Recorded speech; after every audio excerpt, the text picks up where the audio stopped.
Hello, my name's Martin, and I'm going to be reading you a book called The Epic Eco-Inventions by Jona David. And Jona David is actually a little boy himself, and there he is with his brother on the front porch of his house in Ottawa with his parents, and he's holding copies of his book, which I'm going to read to you now. So the story takes place in a very green town. And here's a map of the town, or at least a part of it. And you can see the little boy's school, the little boy's house, an island, that's rather important, a forest with some greenhouses, and we'll be talking about that. And there's a train station, some playing fields, and a place with bicycles for hire. Well, oh yes, and up here in the corner is a recycling plant, and that plays a role in the story too. So, the epic Eco-Inventions.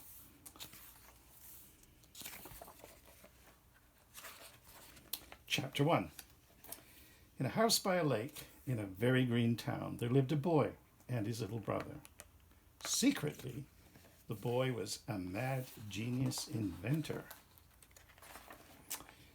No one knew this, not even his little brother at first. The boy told no one about his inventions. He did not want them to be scared or to laugh at him. His parents would sometimes tell him off when he came home with strange stains and tears on his clothes.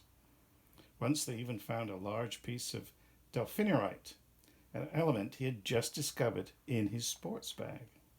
See this green sort of jelly in the bag. The boy and his little brother went to what the neighbors called a terribly good school. They studied maths, astrophysics, acrobatics, chemistry and biology, care of endangered species, virtual reality programming, telescope repair, geography, archery, music, and gargoyle maintenance. Now that is a gargoyle. They also studied lots and lots of languages. The little boy's little brother was joyful. He loved music and spoke many languages.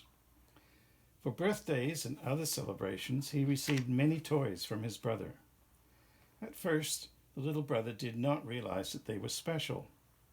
He thought his big brother had found his presents in the toy shops. He got a pet spider robot that turns invisible, an anti-gravity train that builds its own tracks in the air, an ultralight eco spaceship that paints words on the ceiling, a light maze that makes organic candies. And at school, the children loved the little brother's stories. Everyone thought that they just came from his imagination. Everyone, that is, apart from the school bully. Well, Chapter 2. On their first day after Christmas break, the boys had their math, science, and English lessons. The little brother's pet robot spider had followed him to school, but he didn't realize it because it was invisible. The spider went to all his classes. It particularly liked gymnastics. On the way home, the spider appeared and did some tricks. But when the school bully saw it, he threatened them and the robot spider. The little ones were scared, but they tried to be brave. They called for help. Luckily, the mad genius inventive boy saw that his little brother was in trouble. Quickly, he activated the force field watch that he'd just invented. It spun out, acting as a shield, driving the bully away. Their friends were amazed. For the first time, the little brother started to see that maybe his toys were rather unusual. Afterwards, the boys invited their brave friends home for a picnic. They took their canoe out to the island in the middle of the lake. They had a great time there, playing hide and seek with the pet robot spider. While they played, the little brother noticed a lever on the side of the island's apple tree. I'll come back soon and investigate, he thought. Chapter 3. The inventor boy had a habit of disappearing for hours at a time, especially in the early mornings when everyone else was asleep. The little brother decided to investigate the lever in the tree. So one afternoon, after school, he and his pet robot spider snuck away. And when he got to the tree, he pulled the lever. A secret door opened up with a marvelous glass elevator leading underground. As the little brother went deep into the earth, a huge laboratory became visible. It was full of physics, chemistry, and biology equipment, as well as many half-built inventions. There were a personal jetpack with solar propellers, a lightning recharger that can charge non-electrical things, a magnet drill that uses geothermal power for construction projects, a zoo of mechanical animals that can build their own nano-habitats.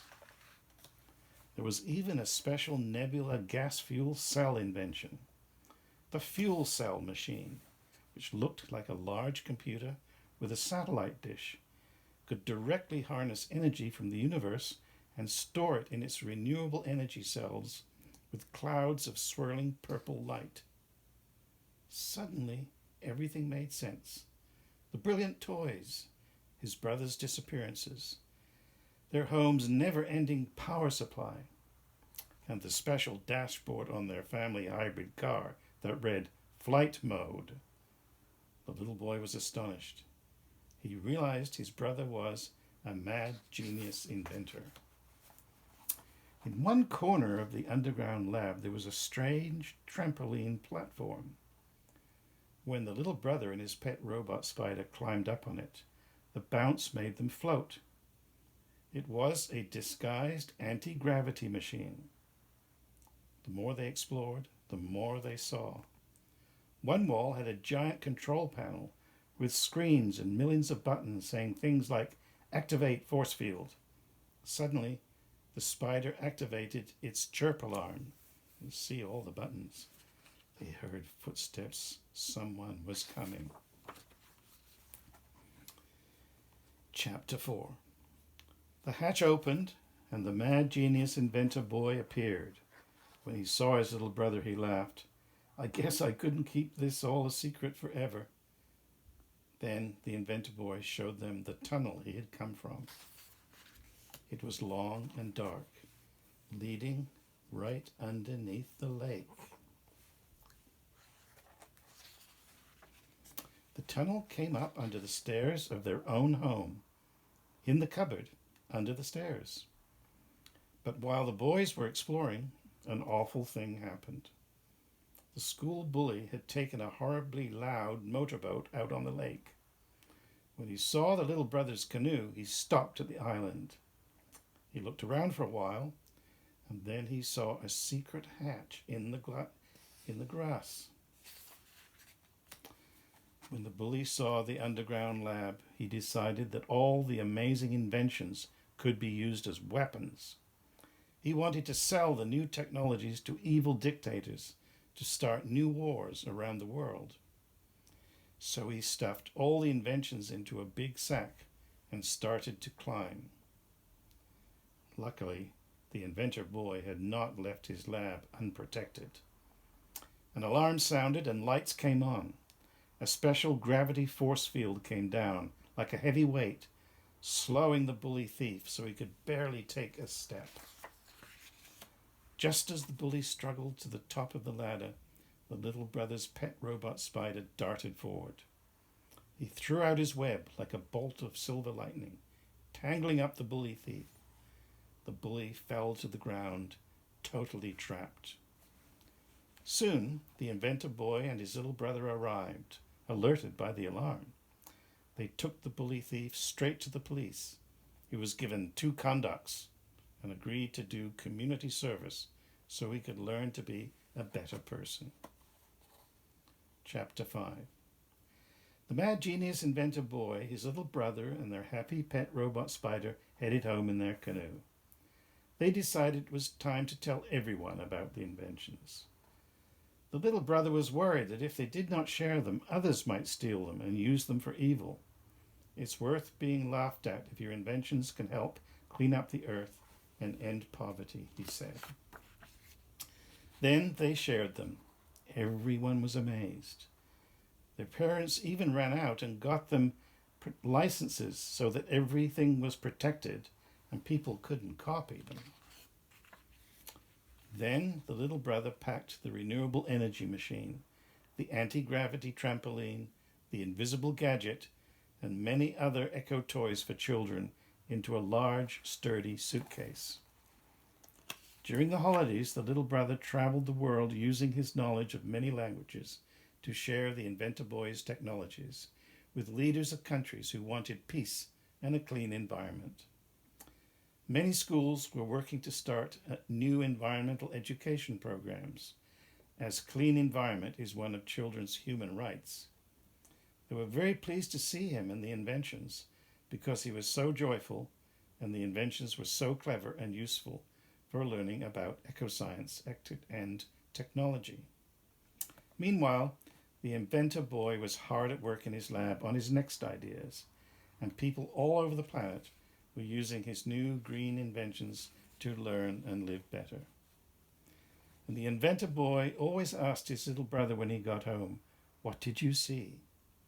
And the little brother always answered, "Oh, the future that we want." And that's the end of the story.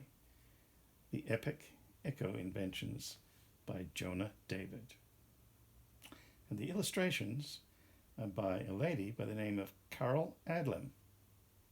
And they really help bring the book to life, don't they?